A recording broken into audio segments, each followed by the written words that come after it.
हमारा व्यावहारिक जीवन, इसकी सहजता और जीवन का आनंद, सब कुछ इस बात पर निर्भर करता है कि जीवन में हमारे विचारों का क्रम क्या है। इस विचार क्रम का हमने जीवन भर क्या अभ्यास किया। हमारी मृत्यु के क्षण की कल्पना हम नहीं करते, क्योंकि यह सत्य बहुत भयानक लगता है। इसलिए इस विचार से हम घबराते हैं, हमारी मृत्यु का क्षण कैसा होना चाहिए। शरीर छोड़ने से पहले यह समझना होगा कि शरीर छोड़ेगा कौन। शरीर छोड़ने से ज्यादा महत्व इस बात का है कि उस समय हमारा विचार क्रम क्या होना चाहिए। मृत्यु का क्षण विचार क्रम को तोड़ देता है और उस क्षण चल रहा विचार स्थायी होकर चेतन प्रवाह के साथ आगे की यात्रा करता है। मृत्यु के समय स्थायी हुई विचार शक्ति तय करती है कि आगे की यात्रा कैसी होगी। तो चलते हैं ब्रह्मांड के साथ विज्ञान से ध्यान की ओर।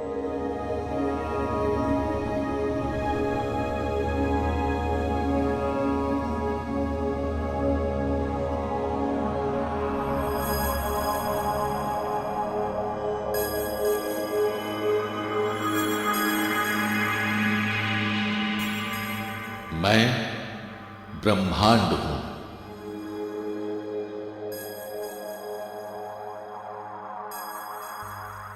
तुम्हारे छोटे से शरीर का विस्तार मैं ही हूं।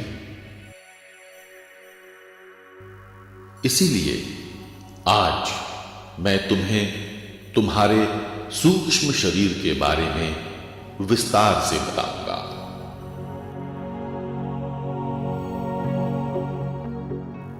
तुम्हारा दिखाई देने वाला शरीर तुम्हारे पूर्ण अस्तित्व का मात्र 5% हिस्सा ही है।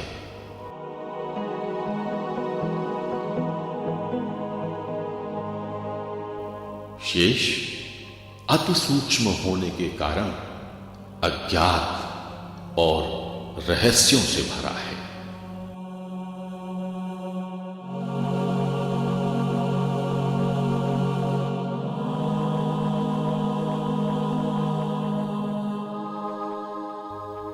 जिसे तुम अपना अस्तित्व समझते हो वो तो केवल 5% ही है।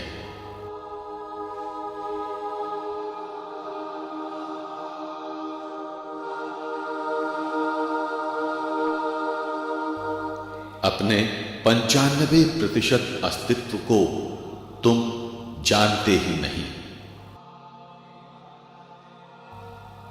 ये सूक्ष्म शरीर प्रकाशमय प्राण अणुओं के स्पंदन से बना है। ये तुम्हारे भौतिक शरीर के आर पार है। ये भीतर से बाहर तक व्याप्त है। इस स्पंदन ने तुम्हारे भौतिक शरीर को घेर रखा है। इन प्रकाशमय प्राण अणुओं के स्पंदन ने ही तुम्हारी श्वास की गति का निर्धारण किया है।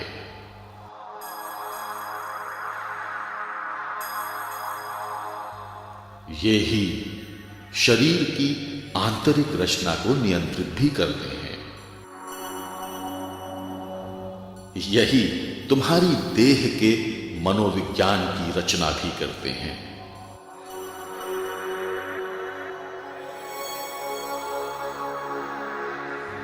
विचार, व्यक्तित्व और व्यवहार, इन तीनों का केंद्र भी यही है। तुम केवल शरीर नहीं हो, तुम्हारे सूक्ष्म प्राण अणुओं के स्पंदन के 5 स्तर होते हैं।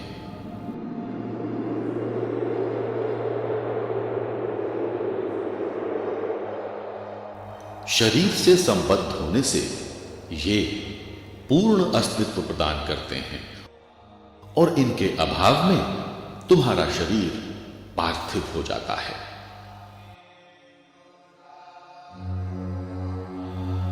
शरीर का विकास, ह्रास, इसकी रक्षा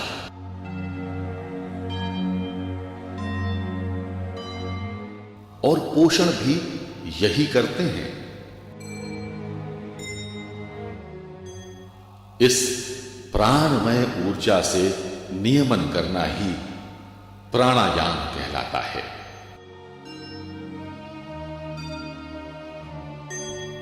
प्राणों के 5 आयाम हैं।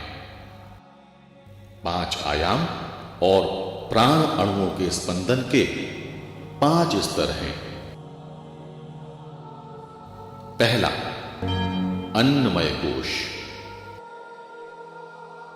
यानी अन्न जिसका पोषण करता हो। दूसरा, प्राणमय कोश,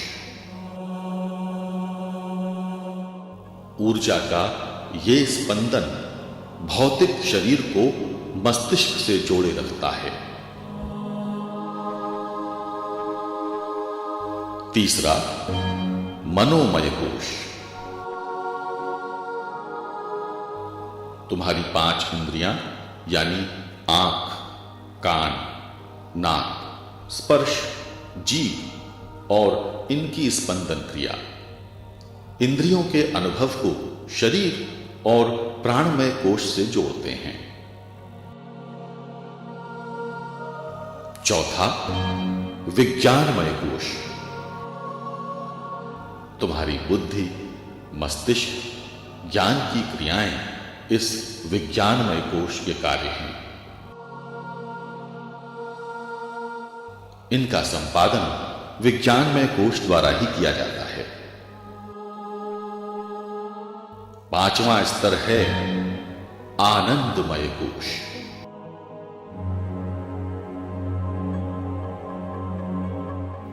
जब इंद्रिय अनुभवों का अभाव होता है तभी आनंदमय कोश प्रकट होता है।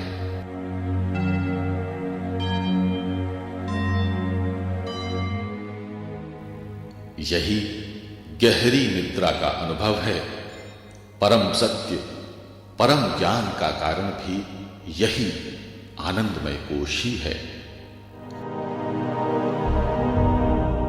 इन 5 की अंतरंगता तुम्हें पूर्ण अस्तित्व प्रदान करती है। तुम्हारा पूर्ण अस्तित्व, ध्यान क्रिया इन 5 कोशों का अनुभव है। स्वयं से स्वयं का अनुभव।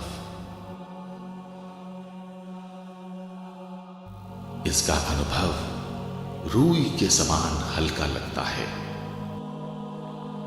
मानो शरीर गुरुत्वाकर्षण की पकड़ से बाहर आ गया हो। ये सहज अनुभव अंतराल की यात्रा है। अंतराल भीतर है और बाहर भी है। ध्यान की अवस्था में चेतना शरीर से बाहर आने लगती है।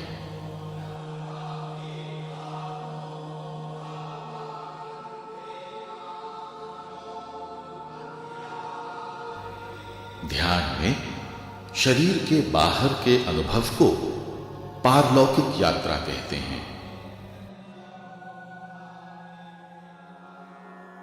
राजविद्या राजगुध्यं पवित्रमिदमुत्तमं प्रत्यक्षावगमं धर्म्यं सुसुखं कर्तुमव्ययम्। नियमित ध्यान करने से ध्यान करने वाला समझने लगता है कि वो मात्र शरीर नहीं है, बल्कि शरीर के अलावा भी कुछ है जो बाहर की यात्रा कर सकता है। जबकि शरीर एक स्थान पर हो तो शरीर से बाहर की यात्रा।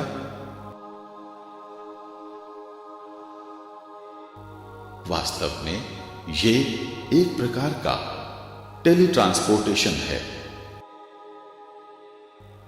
यानी एक स्थान पर रहकर सुदूर क्षेत्रों की ज्ञान अवस्था।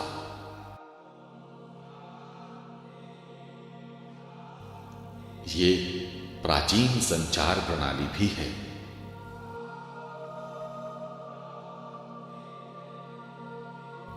शरीर और समय से परे ऊर्जा का ये पिंड किसी भी बाधा को पार कर जाता है।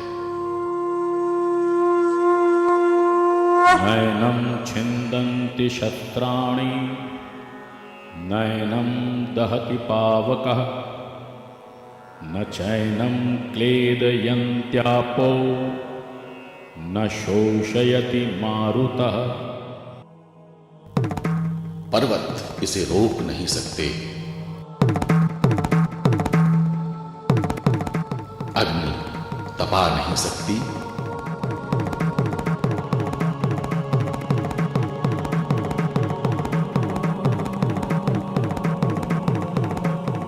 जल इसे भिगो नहीं सकता।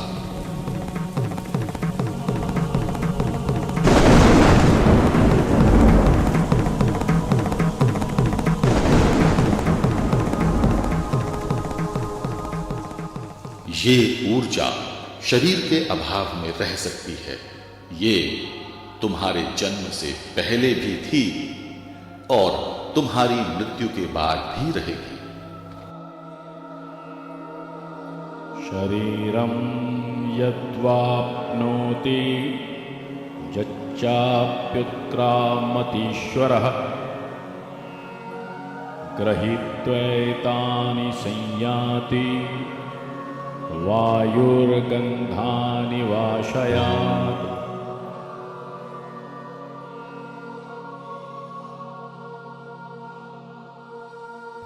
इस यात्रा के अनुभव के बाद जीव समझने लगता है कि वो इस शरीर में रहता भर है।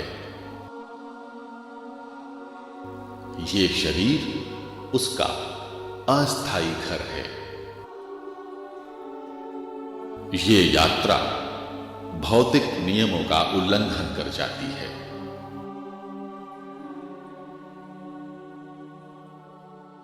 समय और दूरी का कोई बंधन नहीं।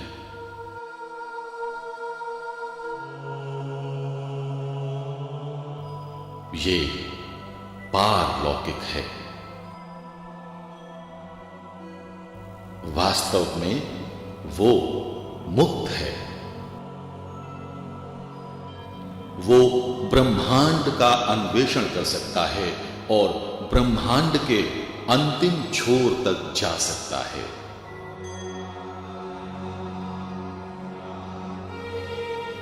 इसका अस्तित्व असीमित है।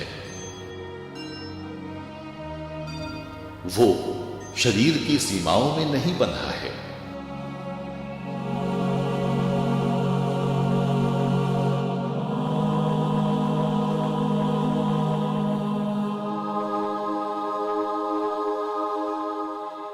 वास्तव में शरीर से जो डोर बंधी है वो वासना की डोर है। लोभ, मोह, काम, क्रोध, इन सब से बनी ये रस्सी वासनाओं के तीव्र स्पंदन हैं। ये ही स्पंदन जीव को वापस अपनी ओर खींचते हैं, किसी पतंग की डोर की तरह। न तद्भासयते सूर्यो न शशांको न पावकः यद्गत्वा न निवर्तन्ते तद्भां परमं मम। इस डोर के कटने को मृत्यु कहते हैं।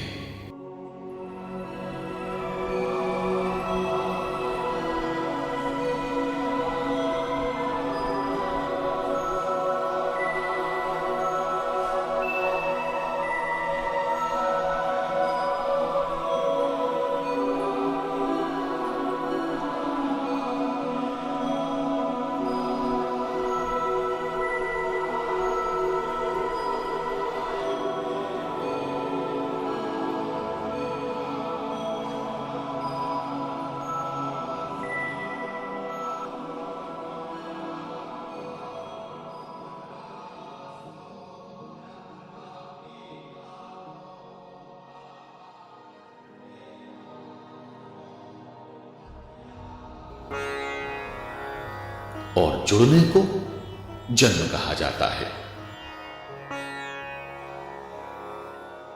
और इस डोर से निरंतर जुड़े रहने को जीवन कहा जाता है।